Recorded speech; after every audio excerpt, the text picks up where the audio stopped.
The Bahamas Chamber of Commerce and Employers Confederation hosted its first State of the Economy report at the Atlantis Paradise Island Resort today.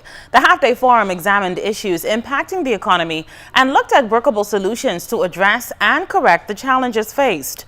Among those addressing participants was Mission-Chief for the International Monetary Fund, Jarko Turunen.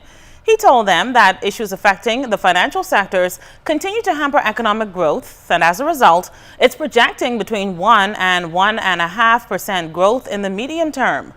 Overall, though, he says the country's economic outlook is positive. Governor of the Central Bank, John Rolle, agreed.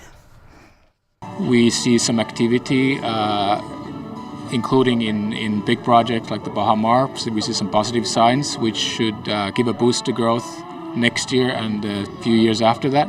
We do expect that there is potentially an increase in the level of economic activity over the next 2 to 3 years, specifically related to this project coming on stream, and then afterwards the traditional factors will continue to play in terms of how hotels can manage increases in their room rates and in their occupancy rates to see even further growth in terms of the benefits to the economy.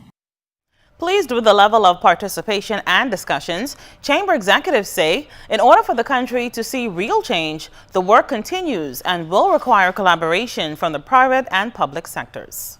When we look at the 10 factors of the ease of doing business, the vast majority of them will require legislative change, and yes, that will involve the government, but a number of them are also private sector driven. When you talk about access to credit, when you talk about minority interests and some of these ones, they're going to be driven by private sector.